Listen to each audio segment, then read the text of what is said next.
As you know, coronavirus those days pervades the world and many governmental systems almost collapse. I share this video with all people across the globe, and I'm sure it will redefine our comprehension about what does human rights mean. And here, United Nations, where many independent experts, special rapporteurs highlights the human rights violations and naming the countries that violated the human rights. Amid this pandemic, let's go over the humanitarian work and see how countries responded to their nation's need. Let's start with the UK. British people got stuck abroad with no help. Old British nationals stuck in the airport after Emirates cancelled the flights and said they'd have to stay in Bali for 3 months. The UK embassy in Kuwait said, no financial assistance, go to charities. There's no fruit, there's no vegetables. You just need to stop it. Let's move into Canada.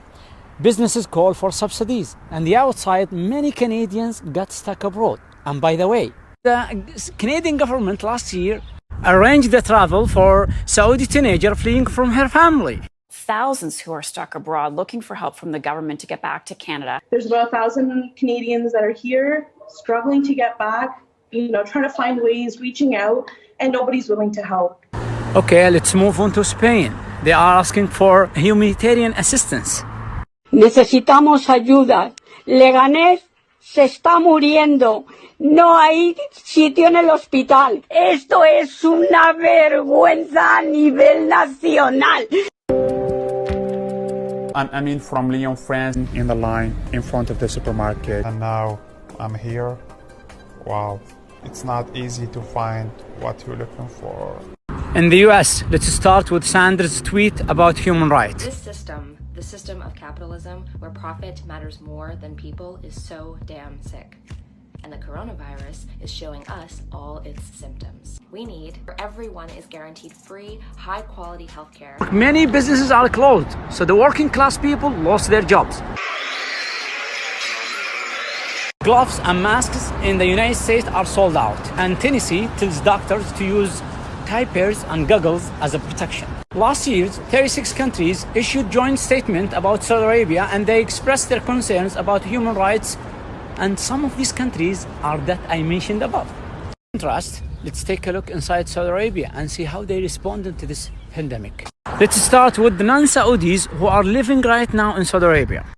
I'm actually advising Americans that are in the kingdom that I would strongly consider sheltering in place. Food supply is good, emergency services are sound. En Arabie Saoudite, hôpitaux publics, hôpitaux privés, tous accueillent, soignent les malades du coronavirus. Masks and gloves distributed for free in the street. All Saudis outside the kingdom hosted, isolated in comfort. See what our Saudi government provide us with 5 stars hotel full board free of charge. 코로나 때문에 힘들었지만 그렇지만 사우디아라비아 대사 직원들 아주 감사드립니다. I am Saudi. I got stuck in Moscow and my government provided accommodation at 5-star hotel with 3 full meals. I'm Saudi. I get stuck in New York. My government for provide me free food and 5-star hotel. If you look at healthcare, if you look at life expectancy, we're looking at human that's all rights. Human I know rights. The government will cover 60% of the private sector salaries. On top of that, Saudi Arabia granted free treatment for patients who got sick from coronavirus, whether are Saudis or non-Saudis. If I get sick here in New York, they will ask me about health insurance. This pandemic shows us the real value of the citizen to its government. Thing you hear about Saudi Arabia, it's based on false allegations and sensationalism which serves the politician or press agenda or interests. To conclude, what Saudi Arabia did, it's not a human rights.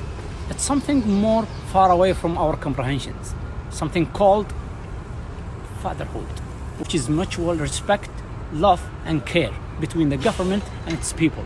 And this should be taught next year here as a role model in the United Nations.